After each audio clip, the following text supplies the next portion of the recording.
À toutes et à tous, bonjour, chers internautes, merci pour la confiance renouvelée, merci pour votre soutien, votre fidélité à votre chaîne.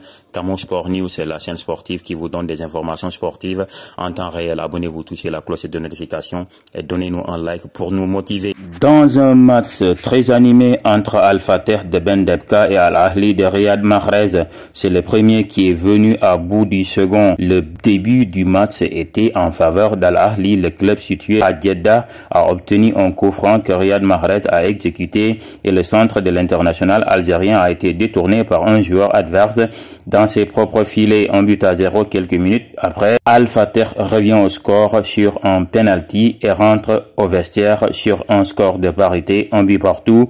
En deuxième période, Al Fateh a tout donné, marquant à 4 reprises dans les filets du portier sénégalais Edouard Mendy. L'une de ses réalisations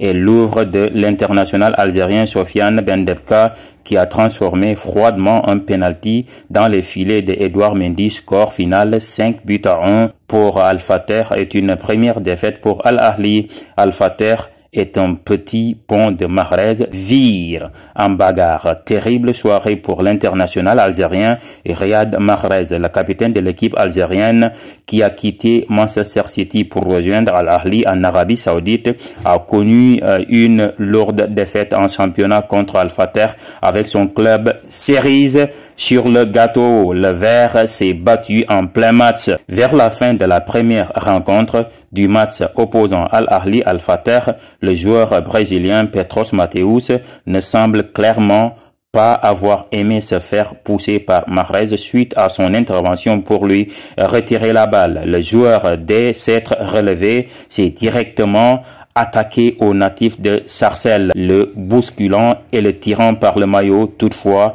il n'y a eu plus de peur que de mal, car l'arbitre de la rencontre ainsi que le reste des joueurs sont intervenus pour séparer les deux hommes. Edouard Mendy, quant à lui, toujours moins convaincant, l'une des raisons qui a obligé Edouard Mendy à venir en Saudi Pro League cet été est relative au manque de temps de jeu dont il est victime avec Chelsea FC. En effet, le portier sénégalais a perdu sa place de titulaire avec les Bleus pendant un bon moment. Ceci en raison de certaines erreurs, certaines erreurs qu'il commettait et qui ne permettaient pas au sélectionneur de lui faire confiance.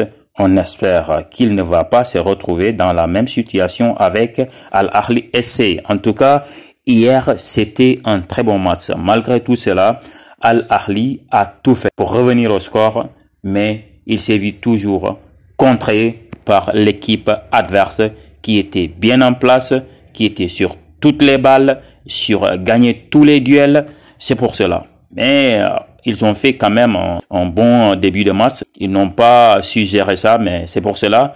L'adversaire était plus agressif que l'équipe de Al Ahli, qui n'a pas démérité non plus, mais le score était vraiment lourd. 5-1, c'est trop pour des stars comme Riyad Mahrez, Edouard Mendy et tant d'autres. C'était lourd, c'était tellement lourd. Il faut savoir attaquer et défendre. Le problème de Al Ahli, hier, ils n'ont pas joué leur football. D'habitude, ils attaquaient ensemble et ils défendaient ensemble. Mais hier, pour se replacer, l'équipe d'Al Ahli a toujours un retard par rapport à l'équipe adverse. C'est pour cela qu'ils ont perdu pratiquement tous les deuxièmes ballons et ce qui permettait à l'équipe adverse de scorer. Parce que si vous voyez, les deuxièmes ballons étaient pour l'équipe adverse et ils n'ont pas manqué de les mettre au fond du filet. Hier, Edouard Mendy était comme vraiment un tamis parce que ces joueurs avaient un retard de replacement. Chers internautes, si vous partagez l'avis, mettez ça dans les commentaires. Ainsi prend fin cette vidéo. Merci encore une fois. Nous sommes à 7600 abonnés. Abonnez-vous en masse pour booster la chaîne, pour élargir la communauté. Je suis fier d'être à votre service. Prenez soin de vous, car chaque jour est une vie. Bye.